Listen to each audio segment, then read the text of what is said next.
शिवोऽहं शिवोऽहं शिवोऽहं शिवोऽहं शिवोऽहं शिवोऽहं शिवोऽहं शिवोऽहं। भगवान भूतनाथ भूतेश्वर महाकाल महामृत्युंजय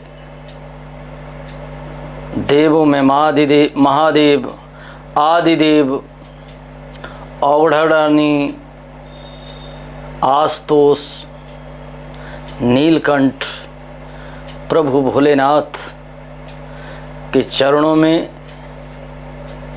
प्रार्थना करते हुए, हे भोलेनाथ, हे नीलकंठ, संपूर्ण संसार को भौतिकवादी बना दो, सारे सुखों से समृद्ध कर दो। सारी मानव जाति आपसी हिंसा को छोड़कर प्यार मोहब्बत धन ऐश्वर्य से युक्त हो। आपकी अध्यात्मवादी संस्कृति को निरंतर आगे बढ़ाएं। आओ भगवान भोलेनाथ के चरणों में भज गोविंदम गोविंदम भज मोड़ मते। सभी श्रीधाम गोवर्धन पीठाधीश्वर, श्रृंगेरी पीठाधीश्वर, शारदा पीठाधीश्वर, ज्योतिर्मय पीठाधीश्वर, हरिहर स्वरूप भगवत शंकराचार्य के श्री चरणों में वंदन करते हुए आओ माँ भगवती जगत जननी माँ पार्वती के चरणों में वंदन करते हुए, भूतनाथ भूतेश्वर के चरणों में वंदन करते हुए आओ आप सबके कल्याण के लिए ज्योतिष के आधार पर 11 दिसंबर से लेकर यानी 2024 का अंतिम महीना 11 दिसंबर से लेकर के 20 दिसंबर तक 12 राशि वाले जातकों के लिए भोलेनाथ की ज्योतिर्वाणी में भविष्यवाणी में क्या क्या लिखा है, क्या क्या होने वाला है, उसको बताने जा रहा हूँ। आज मार्गशीर्ष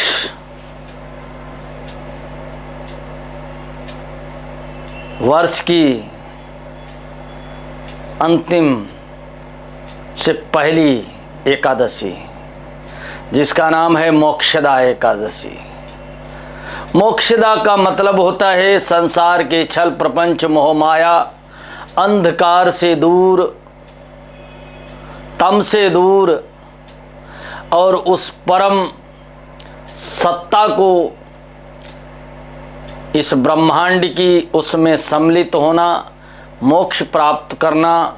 संसार के सभी जो बंधन आपको जकड़े हुए हैं, जो उत्तरदायित्व तो आपको जकड़े हुए हैं, उनसे मुक्ति मिल जाए, उन कार्यों से, उन कार्यों में सफलता मिले, ऐसी एकादशी का नाम है मोक्षदा एकादशी।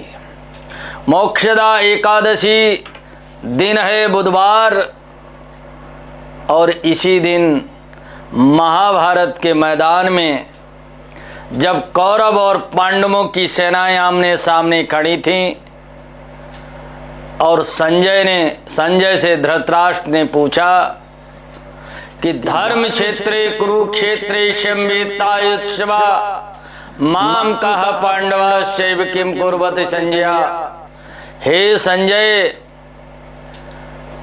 कुरुक्षेत्र जो कभी धर्म क्षेत्र रहा, उस युद्ध के मैदान में मेरे पुत्र और पांडव के पुत्र युद्ध की इच्छा से इकट्ठे हुए हैं, वो इस समय बताओ क्या कर रहे हैं। इसी की गणना करते हुए संजय ने सब कुछ बताया। उसके उपरांत भगवान श्री कृष्ण जब अर्जुन को मोह प्राप्त हुआ, मोह आया, पता नहीं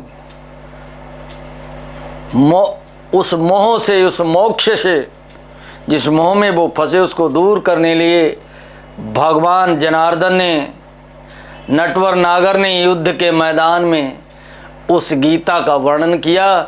वो आज के ही दिन इस गीता भगवान के मुख से निकली, उसका जन्म हुआ।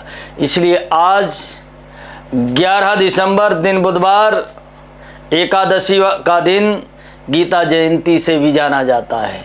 गीता सुगीता कर्तव्य शास्त्र किम, गीता सुगीता कर्तव्य ही किमन्यि शास्त्रे, या स्वयं पद्मनाभस्य मुख पद्मादि विनिश्रिता। गीता को अगर आपने पढ़ लिया, समस्त मानव जाति, किसी धर्म विशेष के लिए गीता नहीं है, और वो गीता समस्त प्राणियों मात्र के लिए कल्याणकारी है। इसमें 18 योग हैं।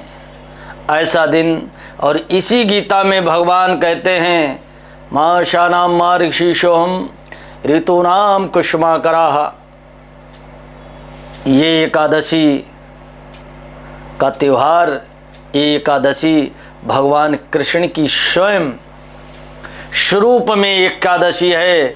जिस व्यक्ति को मोक्ष प्राप्त करना है, विष्णुमय विष्णु रूप कहते नहीं, मोक्ष 5 प्रकार की होती है। कौन से? सारूप्य, सालोक्य, सामीप्य, सायुज्य, सानिध्य। ये 5 प्रकार की मोक्ष भगवान के प्रति होती हैं। जो लोग अपने जीवन को परमात्मा के प्रति समर्पित करते हैं, हम कार्य तो करते हैं, ईश्वर ने संसार में दायित्वों के लिए मुझे भेजा है, और ऐसा समझ करके ईश्वर ब्रह्माग्नौ ब्रह्मार्पणम ब्रह्ममस्तु, उस ईश्वर को समर्पण करो। ब्रह्म के लिए, ईश्वर के लिए, ये मेरा कुछ नहीं, तेरा तुझको अर्पण क्या लागे मेरा। ऐसी गीता का जन्मदिन आज एकादशी। 11 तारीख को बड़ा कष्टदायी समय होगा, आर्थिक तंगी होगी आपके पास पैसे के लिए, लेकिन हाँ, आपने जो योजना बना रखी 11 और 12 में, उसमें लाभ प्राप्त होगा।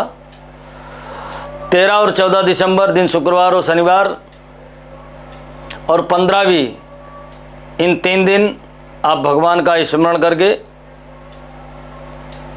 कार्य प्रारंभ करेंगे। आपके पराक्रम में सशुद्धता आ जाएगी। क्या आ जाएगी? सशुद्धता, मजबूती, पुष्टि, और आप कार्य संपन्न कर ले जाएंगे। जो भी कार्य है, भूमि भवन से संबंधी कोई निर्माण या बेचने का कार्य भी हो सकता है। 14 और 15 यानी शनिवार और रविवार वाले दिन आप कहीं दूसरी जगह घर बनाने की इच्छा जो व्यक्त कर रहे हैं, वो घर आपका बनेगा। या लेने की इच्छा कर रहे हैं, वो भी प्राप्त होगा। 17, 18 और 19 दिसंबर को वृष राशि वाले जात को ध्यान देने वाली बात बहुत ज़रूरी है कि संतान के प्रति आप थोड़ा कुंठित रहेंगे। कोई कार्य आपकी संतान गल, या शिक्षा में या किसी प्रतियोगिता में आपके नंबर कम आ सकते हैं। 19 और 20 दिसंबर को गुरु 19 और 20 दिसंबर को गुरु 8वें जो 7वें घर में है, इसमें आपकी पत्नी पक्ष से कोई पॉजिटिव रिजल्ट मिल सकता है। ससुराल पक्ष से धन्यवाद।